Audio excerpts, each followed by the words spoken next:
Let's take a look now at that L bracket. Top seed is St. Joe. They're going to, get their FCAC rival New Canaan, a rematch from the game earlier this season. Yeah, lots of rematches. Easily won by the Hogs. On the other side of the bracket, Maloney will make the trek to the Surf Club of Madison to take on the #1 team in the state, Daniel Hand. Yeah, I mean, you're talking about two rematches here. One was the St. Joseph New Canaan game down at Dunning Field, and we all thought it was going to be a great game. Drew Pine, the quarterback, the senior quarterback, he feels like he's been here forever at New Canaan, leading a team. But St. Joseph came out with Jack Wallace, Will Diamantis, and number 33, Mike Morrissey, one of their best players. They have probably one of the best defenses in the state right now. I mean, there is no question. They not only that, they've set school passing yards records. I mean, they've had so many great teams over the years, and this team is just lighting up the scoreboard. We thought they were going to be good. We didn't think they were going to be this good. And then you have Jaden Sheridan, the running back. If you can stop Jack Wallace, the quarterback, which is only his first year, he won the Gatorade State Player of the Year, which was kind of a surprise to everybody, but he's had an outstanding season. They just do it all, St. Joseph. And I think New Canaan can hang with them. I still don't think they're going to beat them.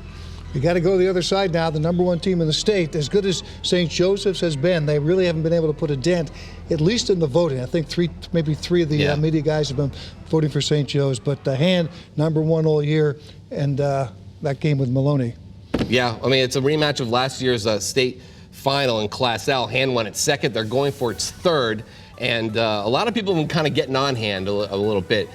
Phoenix Billings, Ben Cornell, they're great defensive end.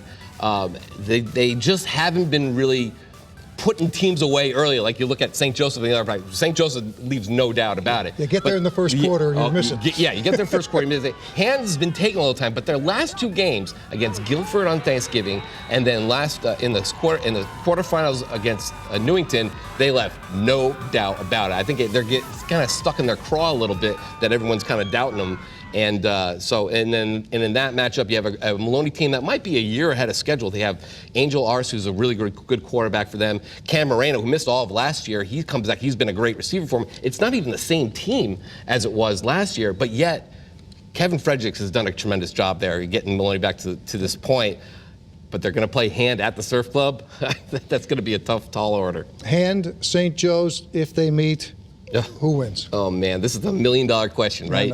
I've been voting Hand all year, but as the season's been going along, you start looking at those St. Joe scores and what they've been able to do. If you stop one guy, you got to worry about another guy in the defense again. Mike Morrissey, you have Whopper, Jermaine Williams up front, Diorio. I mean, and Jack, and their best player, their quarterback, who was their defensive star last year, he's not even there, and it's still a great offense. So you're taking a long way to get there. Well, I know. I'm really people. I got to make a decision. Okay. I'm gonna. Right now, if you ask me, I would say St. Joseph. Okay. There you go.